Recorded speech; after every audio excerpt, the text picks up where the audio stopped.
El 2000 fue un año contradictorio. Por un lado estaban terminando los diálogos de paz con las FARC y por el otro fue el año más crítico en la guerra de masacres que ha caracterizado el conflicto armado, con 260 matanzas y más de 1.500 víctimas. La zona conocida como Montes de María fue una de las regiones más afectadas.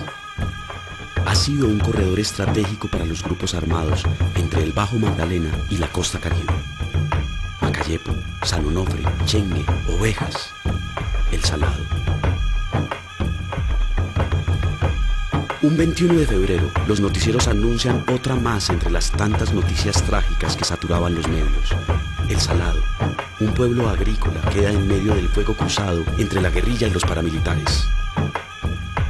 Pero pocos días después, el fiscal general de la Nación aclara que no hubo tal enfrentamiento y lo plantea como una masacre clásica de paramilitares.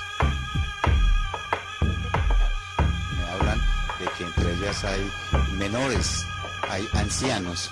Todo eso me hace indicar que es cierta la presentación que ha hecho el CTI en la medida en que en el sentido de que no se trató de un supuesto combate, sino de una de las clásicas masacres.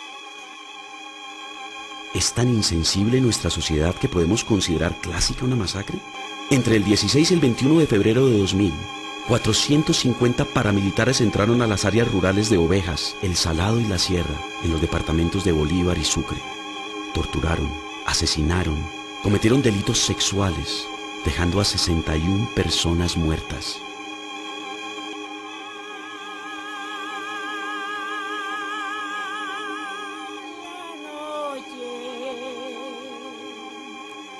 Qué triste la noche está, qué triste que está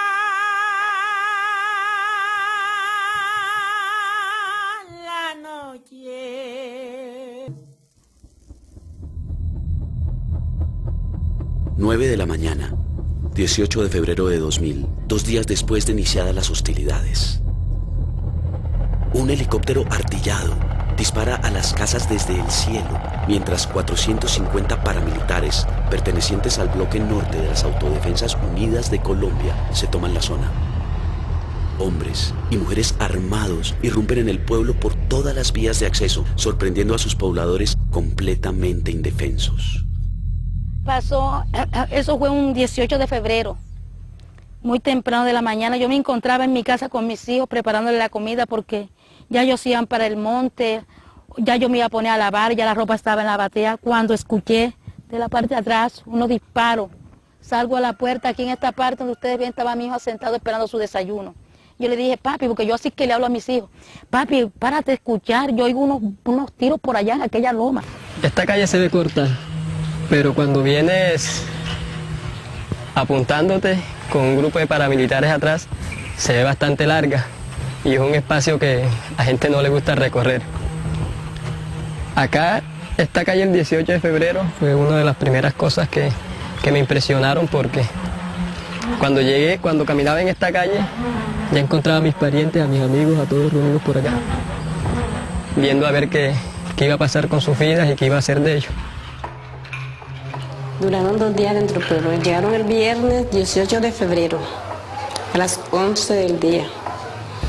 Masacraron a esas personas y salieron sábado, un día sábado, a las 6:30 de la tarde. Él me dice, miércoles, me ha contestado mi hermano que también lo quitaron la vida. Comadre, es el ejército, porque usted vio anoche el avión fantasma que pasó y ese es que nos están protegiendo. ¿Oyó? La gente escapa despavorida, las familias quedan separadas, desde sus escondites se escuchan gritos, insultos, disparos. ¿Acaso ese grito es el de mi primo? ¿Ese disparo habrá matado a mi hermano? De los hechos ocurridos en el 2000, la peor parte ocurrió en la cancha de fútbol del pueblo. Cogieron y tumbaron las puertas de la casa donde estaba y llegaron 3 tipos. Patearon las puertas, nos apuntaron a todos y nos dijeron, caminen hacia abajo que nos vamos a matar a todos. Aquí nadie va a quedar vivo. Pues Supuestamente, lo que he escuchado por ahí, ellos dicen que no estaban celebrando, sino que eran pataletas de jóvenes. Pero lo que nosotros cantamos en esos momentos y lo que vimos en esos momentos, y las bullas que hacían y lo que gritaban cada vez que mataban a una persona, era celebrando. Bueno, cuando llegamos acá, lo primero que hicieron fue dividir a las personas. Las mujeres las ubicaron acá, a todas, aquí en la iglesia. Y recuerdo que mi hijo cuando se despidió de mí, me hizo así con su mano. Oye, como quien dice, ya me voy de esta vida, madre. Y entonces, cuando yo salgo afuera veo a mi esposo. Sí, yo me puse como una leona, el hombre lo arrojuñé en la cara. De repente se pararon, dieron una orden, sacaron a Luis Pablo Redondo, que uno lo conocía como Luchito, joven, un muchacho de 27 años, alto, fileño. Era ¿cómo le digo? El galán del pueblo, o sea, el muchacho que levantaba hembritas, que conseguía niñas. Era presidente de la Junta de Acción Comunal y a la vez era profesor. Y de una u otra manera los jóvenes del pueblo se veían reflejados en él. Los muchachitos, los niños, cuando se veían reflejados en él, porque era el joven próspero, el joven que ya es profesor, el joven que es muy educado y el joven que a la vez es galán y tiene novia ya. Lo arrodillaron acá, aquí, precisamente. Aquí. Yo estaba como por aquí. Como por aquí. O sea, que yo estaba a la espalda de él. Pero lo que hicieron fue coger una ráfaga. Sí, fue una ráfaga completa en toda la parte del cuerpo. La mamá al frente. Uno de los hermanos acá. No se soltó ni una lágrima. Nadie dijo nada. Y cuidado decías algo porque, ¿qué se puede hacer? Mi nombre es Aníbal Gómez, fui el comandante militar del Frente de Brigadas Campesinas Antonio Nariño, del Bloque Libertadores del Sur de las Autodefensas Unidas de Colombia. Yo llego a las autodefensas por haber sido miembro de la Fuerza Pública, integrante del Ejército Nacional en el Servicio de Inteligencia Militar. Me retiran del ejército precisamente por vínculos con las autodefensas y de allí paso a integrar las filas de la agrupación ilegal en el año 2002. Hicimos muchísimo daño en el departamento, muchísimo. Desplazamientos, asesinatos, masacres. O sea, sembramos de dolor el departamento, es real. Que hubo muchos combates con la subversión y que se desplazaron hacia el campo. Sí, pero realmente digamos que más fue el daño que se hizo. Hoy día uno puede decir con certeza, con tranquilidad, sin lugar a equivocarse, que no fue la forma. No fue la forma. La violencia nunca ha sido, no es ni será la forma de solucionar los problemas del país. Las pérdidas de un familiar, eso nunca se podrá reparar, ni con las palabras de perdón que uno pueda decir, ni con los discursos de reconciliación, porque la vida del ser humano realmente no tiene precio. En el caso nuestro, el ingreso a la universidad fue a través de estudiantes que reclutamos, era para saber de los líderes estudiantiles que supuestamente tenía la subversión allá. Y la misión era conocer a los líderes estudiantiles, conocer a los profesores, su pensamiento, qué hacían además de estar estudiando y además de estar dando clases. Y lógicamente pues para tomar represalias. Entonces el sargento fue el que a nosotros nos dio la lista de los estudiantes que había que quitarles la vida. Villamil Rodríguez muestra una cicatriz que le quedó luego de que en 2007 unos soldados colombianos le dispararon a quemarropa. Entonces tenía 17 años, caminaba por una zona rural en el Tarra, región fronteriza con Venezuela, cuando se topó con las tropas que lo retuvieron por unas horas. Cuando caía la noche, 2 soldados descargaron una ráfaga de fusil y él cayó con 2 disparos en el brazo derecho. Yo sentí fue los tiros. Hubo un viaje que caí. Pero yo no perdí conocimiento, no perdí nada. Escuchaba todo lo que ellos por el radio decían. Los oyó decir que habían tenido un enfrentamiento con el Frente 33 de la guerrilla FARC y que necesitaban un helicóptero para recoger el cuerpo. Rodríguez cuenta que contuvo la respiración para no delatarse. Me soltaron la esposa, la pieta que me tenían amarrada. Trajeron una pistola y me la tiraron ahí al lado, quita la cabeza. Rodríguez pudo aprovechar luego un descuido para deslizarse sobre el barro y escapar. Él es el único campesino que ha sobrevivido a la trama de falsos positivos de los militares en la región colombiana de Catatumbo. Joaquín Contreras era inocente y se mató un campesino inocente pasado como guerrillero. Es que me gustaría hasta que usted alzara la voz aquí y gritara: Joaquín Contreras era inocente y no era culpable de lo que se le acusó. Que lo sepa hoy todo el mundo, que su hermano José Joaquín Contreras Romero no era ningún subversivo, como se hizo pasar. No era ningún guerrillero. Su hermano era un campesino. Su hermano era un humilde trabajador de la tierra. Su hermano era una persona de bien, que fue vilmente asesinado. No hemos tenido la valentía de decirle a mi madre: nos vamos a enfrentar con los que mataron a tu hijo. No lo sabe. Lo que queremos como familia, como hermana de él, es que limpien su buen nombre, que así como lo enlodaron, lo limpien también, porque nada de esas mentiras que dijeron en la radio, en los periódicos, era mi hermano. Mi teniente, vamos a salir de permiso porque no, si no damos baja no salimos. Es la orden del comandante, si no damos baja no salimos. Ya yo tenía muchos amigos en la autodefensa, le pedimos que le diera un combatiente de ellos para asesinarlo para poder salir de permiso. Me gustaría que el señor Jesús Rueda me explicara, me dijera, en ese momento que él dio la orden de que fueran a buscar a esos jóvenes y dio órdenes que los matara, ¿qué hubiese hecho usted si en ese momento cuando se los entrega hubiera encontrado a su papá o su hermano? No les hubiera disparado, no le hubiera quitado la vida. Mis hombres, bajo mi autorización, dieron de baja o asesinaron, la palabra correcta, asesinaron a Carlos Mario Navarro Montaño y a Luis Eduardo Oñate Nieves. Todos los casos que yo reconozco acá son importantes para mí y quiero decirlo y les pido perdón a todos si suena mal, pero la muerte de Carlos Mario Navarro Montaño y de Luis Eduardo Oñate Nieves marcó mi vida.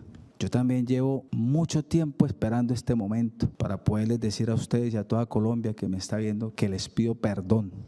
Esto nunca tuvo que haber pasado, nunca. Yo tenía una función específica y era protegerlos.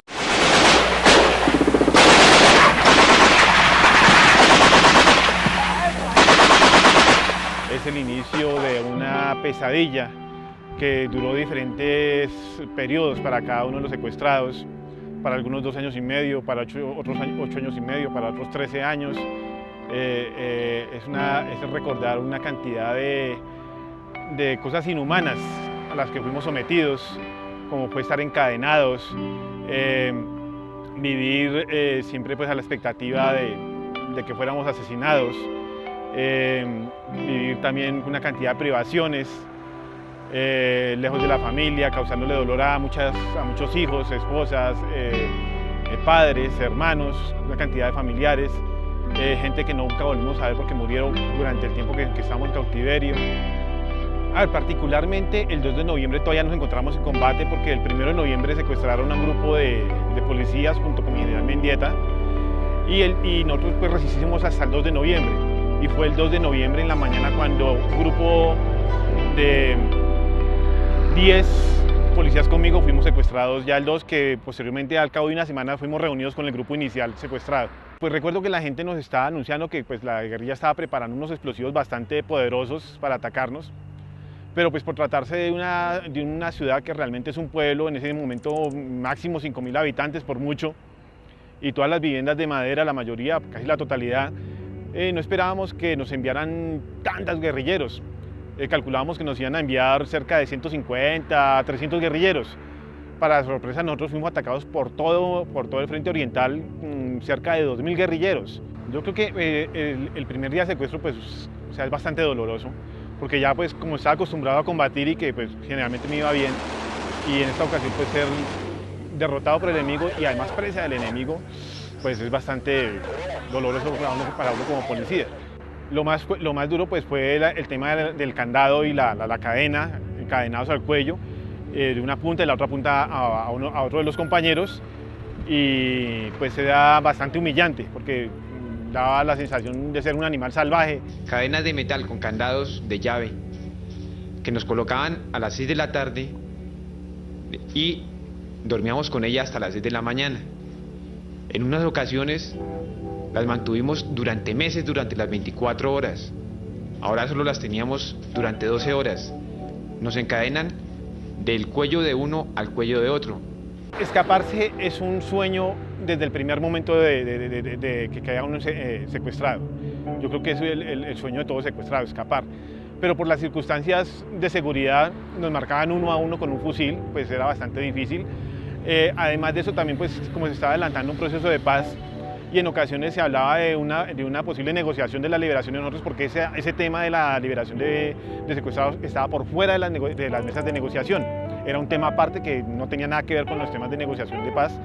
Entonces en ocasiones nos hacían pensar de que nuestra libertad se iba a dar muy pronto.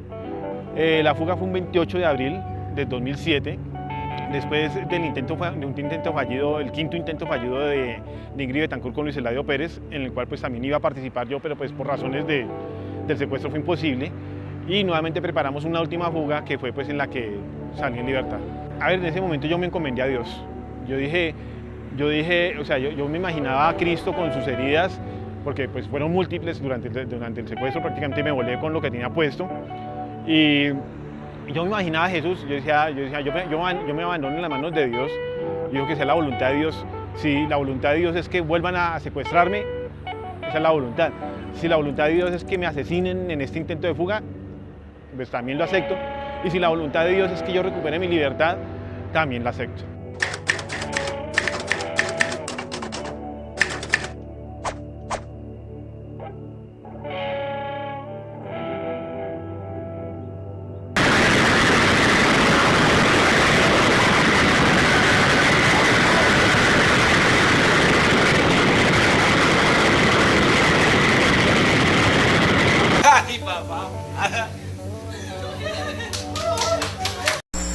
Soy el teniente del Ejército de Colombia, Malagón Castellano Raimundo. El coronel Raimundo Malagón estuvo 9 años, 11 meses y 3 días en poder de las FARC.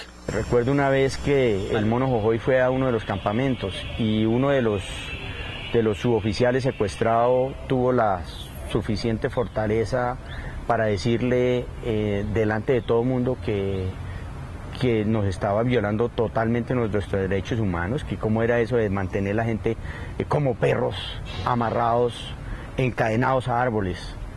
El Jojoy lo que contestó fue que iba a estudiar la forma de cambiar ese método, y la sorpresa para nosotros fue que días después llegaron con candados más gruesos. Es uno de los sobrevivientes de las jaulas de la infamia, esos campos de concentración creados por la guerrilla en lo más profundo de la Manigua para mantener como animales a los secuestrados en los tiempos del Caguán de Pastrana. Fue plagiado en agosto de 1998 durante un combate feroz en la Uribe Meta y solo pudo ser rescatado el 2 de julio de 2008 en la Operación Jaque. Tengo solamente una cosa que decir. He estado encadenado durante 10 años. Yo soy el teniente Malagón del glorioso Ejército Nacional de Colombia. A medida que nos íbamos acercando, íbamos viendo las alambradas de Cuba, las mazmorras en la selva. Y a mí me aislaron de los soldados también en una reja de 3x3 máximo. Su relato es tan descarnado como la guerra misma. Para hacer las necesidades sanitarias me tocaba pasar como por un túnel rodeado de alambre de púa para poder ir allá afuera con cadenas. Eso es lo más denigrante que un ser humano puede expresar. Tan díscolo fue en esas jaulas infames que lo aislaron durante meses, muchas veces. Aprendí a hablar solo, muchas veces hablaba solo, pero también aprendí a meditar, hablaba con los los mosquitos, las arañas, los zancudos, que eran mis amigos de convivencia en ¿Y qué les decía? el hospital. No, formas de no enloquecer uno. Esta es la verdadera paz que necesita Colombia, que se amen los unos a los otros. El cabo segundo, William Humberto Pérez, quien estuvo entre alambres de púas y candados al cuello 3.770 días, conoció durante ese periplo horroroso 10 de esas mazmorras. También regresó del infierno tras la operación Jaque. Estuvimos en una, por ejemplo, que nosotros le decíamos tabla y media, porque nos tocaba una tabla y media cada uno, y era un espacio donde estábamos completamente hacinados. Y si uno en la noche tenía ganas de hacer alguna necesidad, alguna cosa, le tocaba ir delante de todo porque no había espacio, ¿no? La degradación de la guerra en su estado más puro. Próximos a ser ingenieros ambientales. ¿Qué llevan en sus morrales? ¿Acaso les encontraron a ellos un R-15 o una K-47? No, ellos, si le hubieran abierto ese morral, no tenían sino lapicero kilométrico, que es el que se usaba en la época. No eran más, eran dos humildes muchachos. Iban a estudiar. Yo le estoy clamando con mi voz de padre. Deme esa oportunidad de irme de este mundo sabiendo dónde enterré a mi hijo. Porque es una ley natural. Que sean los hijos los que entierren a sus padres.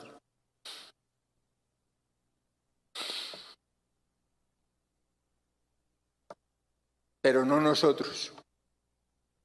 No nosotros. Con el corazón abierto a la esperanza de que algún día podamos hacer lo mismo y encontrar el cadáver de su hijo y de Alberto González,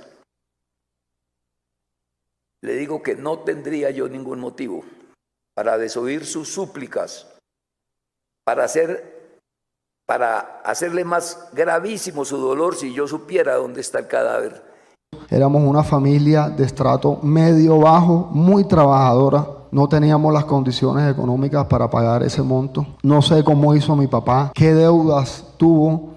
Solamente me dijo, hijo, destruyeron mi proyecto de vida. A mí no me cabe en la cabeza que se va a secuestrar una mujer, una madre con sus niños y hacerlos pasar por la tortura que pasaron. Yo decía, le comentaba a los compañeros nuestros que cuando me tocara intervenir yo no sé qué palabras usar, haciendo la reflexión, pues las mismas, que aquí hemos venido todos repitiendo: angustia, bárbaros, barbaridad, crueldad, locura, absurdo, irracional, el dolor espantoso. Y a mí me surgía escuchando los relatos, que sentía asco. Aprovechando que usted está aquí y por medio de las víctimas, para pedirle perdón a la familia de José Cardona, un campesino de 60 años que tuvo secuestrado el Cuarto Frente por allá en los años tal vez 83, y a quien me tocó a mí pagarle guardia. Pero traer aquí un caso tal vez el que a mí me ha golpeado más, porque me decía, ¿a dónde vamos a llegar como organización? Es el caso de el hijo del poeta Carranza, del hermano de María Mercedes Carranza. Es que nos metimos con el arte, con la cultura.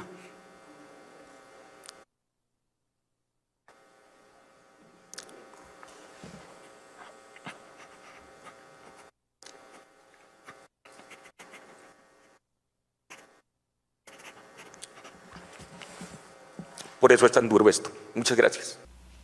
¿Por qué el país no se detuvo para exigir a las guerrillas y al Estado parar la guerra política desde temprano y negociar desde el principio una paz integral? ¿Cuál fue el Estado y las instituciones que no impidieron y más bien promovieron el conflicto armado? ¿Dónde estaba el Congreso? ¿Dónde los partidos políticos? ¿Hasta dónde los que tomaron las armas contra el Estado calcularon las consecuencias brutales y macabras de su decisión.